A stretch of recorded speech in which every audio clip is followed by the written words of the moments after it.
The journey from Nepal to Kailash is not a vacation package that every individual can take the moment they wish.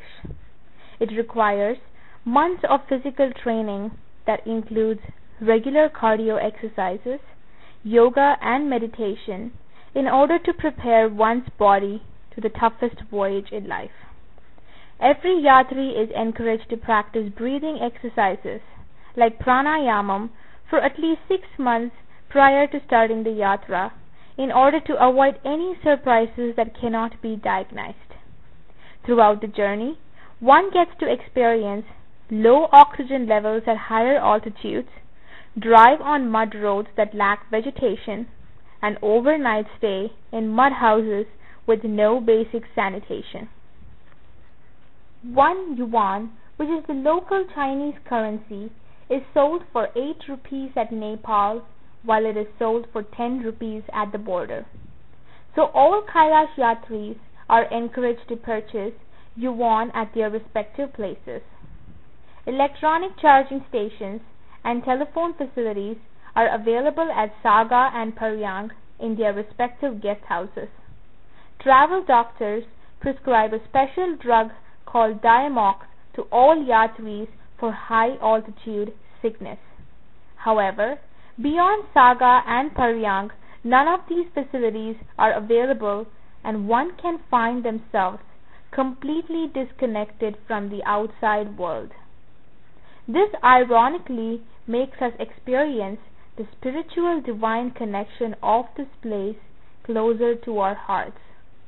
There is a basic truth behind every life experience, and there is reality behind every fantasy.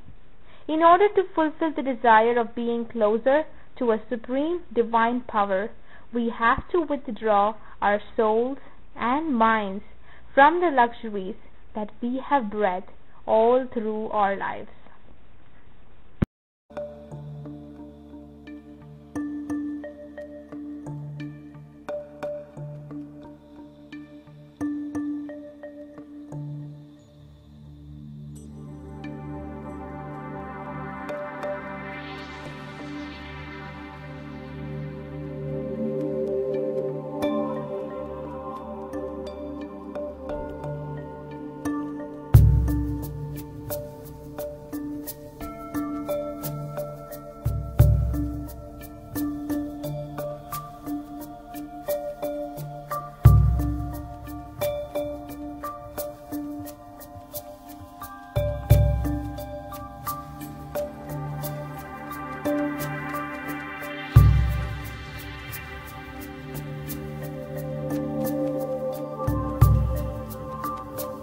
The starting point of China border, starting over from Nepal, and from here we have to travel over 235 kilometers to get to Paryang.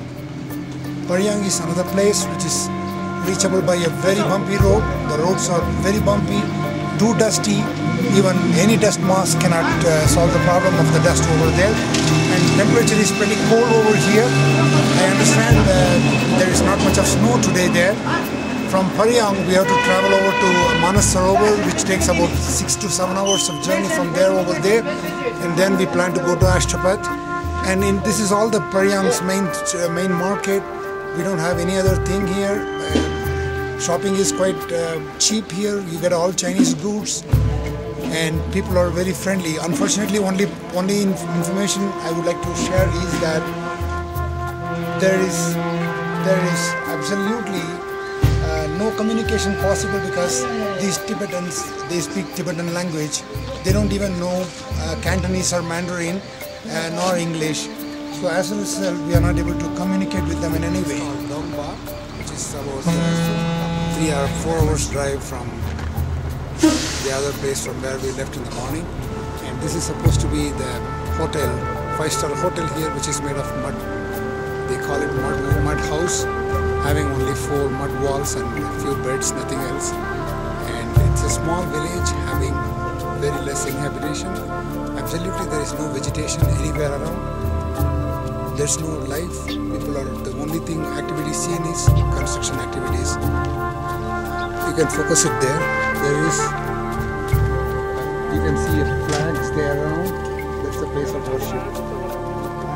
Apart from that, there is no activity. Today is very dry drive. Absolutely nothing, no vegetation all around. As you could see, and tomorrow we'll be reaching Manasarovar on the way Sarovar from Paryang. We hope to may go and reach there under 3.5 hours time. And in 3.5 hours we should be in Manasarovar. Stay tuned, guys.